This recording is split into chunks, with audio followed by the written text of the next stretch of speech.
so ready to dive back into the 80s. Because today we're all about Freaks and Geeks. And you know what? You guys have sent in some seriously awesome articles and insights. I gotta say, I'm pumped. It's kind of wild how a show that, only lasted one season still has this hold on everyone. What do you think makes it so, I don't know, timeless? It's funny. When you think about the late 90s, all those teen shows were all glamour and drama, right? Like Beverly Hills, 90210. But then Freaks and Geeks comes along, set in 1980.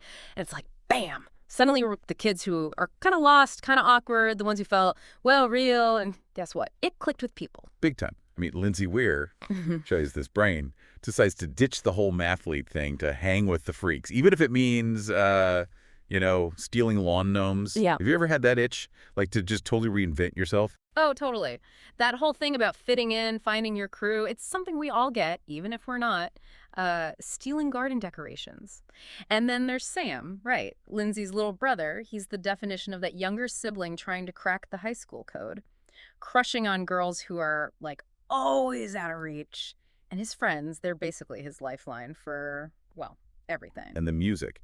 Oh my God, don't even get me started. Joan Jett's Bad Reputation as the theme song. Brilliant. It just screams that whole rebellious spirit the show wasn't afraid to own. Totally. Freaks and Geeks went way beyond the surface of those typical teen dramas. It dove into real stuff. Like that episode where Lindsay totally tanks the academic decathlon, the one thing she's always aced.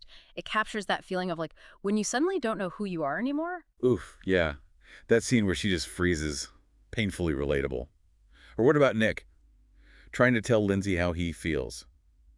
And that song he writes for her, Lady L. It's hilarious and heartbreaking all at the same time. Those moments, so raw and real, that's what set Freaks and Geeks apart. It wasn't just trying to be funny. It was like looking in a mirror at those universal struggles we've all been through. The pressure to fit in, being terrified of failing, trying to figure out who you are, And it's not just the themes, it's the casting, too. Did you know Linda Cardellini, Lindsay, was a total band geek in high school? No way! Seriously? Swear. A lot of the actors, they were picked because they'd actually lived it. Which makes the whole thing even more authentic, don't you think? Absolutely. It's like they weren't even acting, just channeling their inner teenager. That's so cool. Yeah. It makes you wonder if that's part of why the whole Freaks versus Geeks thing felt so real. It wasn't just a catchy name. It was like a whole social scene. Totally. Freaks and Geeks nailed those first tries at figuring out who you are, where you belong.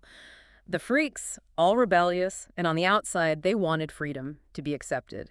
But the geeks, they found their people in, being geeky in music, Dungeons and Dragons, anything that made them different. Which back then was super geeky. But now it's all about embracing your inner geek, right? Be passionate, be yourself. Exactly. Freaks and Geeks was ahead of its time, showing those labels weren't fixed. Remember, Lindsay? Total self-proclaimed geek starts hanging with the freaks, or Nick, the king of cool, but also this sensitive soul who pours his heart out through music. And that whole blurry line between the groups, you felt it in how they shot the show, too. That handheld camera, you're right there with them, awkwardly navigating the hallways. Right. That was intentional. The creators wanted you to feel like you were a fly on the wall, less like a sitcom, more like a documentary about how weird being a teenager is.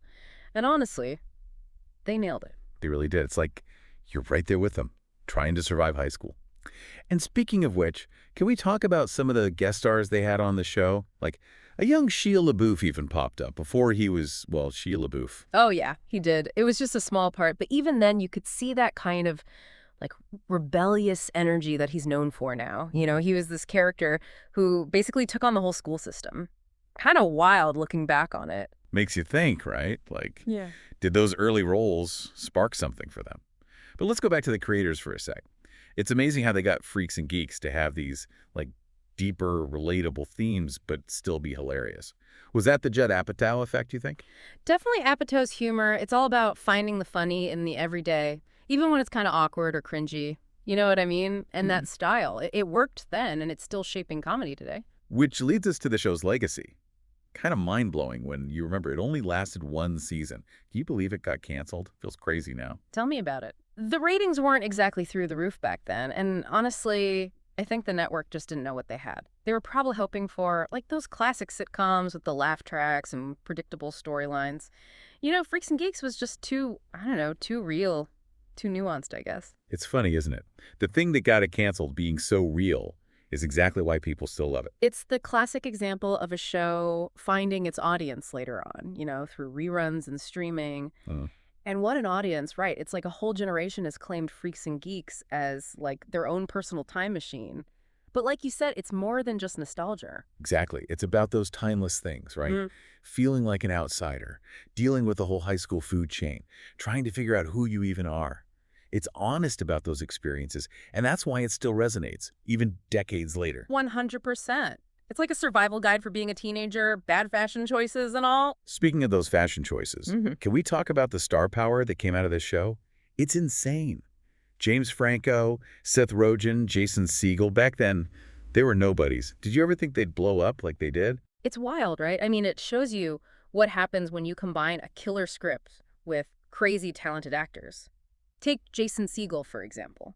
His version of Nick Andopoulos, that lovable, spacey drummer, could have been a total cliche. But Segel, he made that character something special. Totally. Nick could have been just another stereotypical sidekick, but Segel brought so much heart to him. And it wasn't all about the freaks. Like, remember Millie? The super religious girl Lindsay tries to befriend. She was hilarious, but also made Lindsay, and I think all of us, rethink, how we see faith and identity. Totally. And that's what's so great about Freaks and Geeks. Even the characters you wouldn't expect, they were fleshed out with their own quirks. It's not something you saw a lot of back then, especially on teen shows. You mentioned the OC and Stranger Things before, and I can totally see the connection, the Freaks and Geeks influence. What similarities jump out at you? Well, Josh Schwartz, the guy behind the OC, he said straight up that Freaks and Geeks was a huge inspiration. He loved how the show did humor and heart, and he wanted that same vibe for his own work. And Stranger Things. Besides the whole 80s thing, it's the characters, right? Those outsiders finding their place, their people. Exactly. The Duffer Brothers, they created Stranger Things, and they're massive Freaks and Geeks fans. They've talked about how much the shows take on, like, those awkward teenage years meant to them. It's pretty amazing how this show that, got the axe after one season ended up influencing so much on TV. But it wasn't just the creators, was it? It's like a whole generation found this show and felt like finally someone gets it. That's what happens when a story just clicks. It goes beyond time and all that. It makes you think what Freaks and Geeks would be like if it was made now. Right. Think about it. All the technology, it'd be a whole different show. No more payphones or mixtapes. Can you imagine Lindsay trying to, reinvent herself on social media? Or the pressure Sam would feel to look perfect online? And the music. What would a modern Freaks and Geeks soundtrack even sound like? Fun to think about. But you know what? Those core things, friendship, family, finding your people, those would still be the heart of it, right? No doubt. Because no matter what's going on in the world, those are the things that always matter. Okay, before we wrap this up, I need some behind-the-scenes trivia. Did you know Jason Segel's character, Nick, was almost a bit part? Seriously? No way. Yeah. He wasn't supposed to be that big of a deal, but the creators dug Segel's energy so much, they gave him more screen time. Good call, right. Imagine Freaks and Geeks without Nick Andopoulos and his crazy drum solos. Or his intense love for Lindsay. I know, right? And speaking of Lindsay, I think her story really hits home. She wasn't just trying to be cool, she was questioning everything. Her family, what she wanted to do with her life, who she even was. That feeling of being lost, confused, not knowing where you fit in, we've all been there. Truth. It's kind of crazy how a show set in the 80s still feels so relevant today. It really is. So as we finish up our deep dive into Freaks and Geeks, what's the one thing you want our listeners to walk away with? I think it's this Freaks and Geeks reminds us it's okay to be different, to be the awkward one, the one who hasn't figured it all out yet. Those are the things that honestly make us who we are. Well said. And hey, maybe somewhere out there right now, there's a future James Franco or Seth Rogen getting inspired by Freaks and Geeks to make the next great TV show. Wouldn't that be something? It totally would. Thanks for geeking out with me about Freaks and Geeks. Until next time, everyone.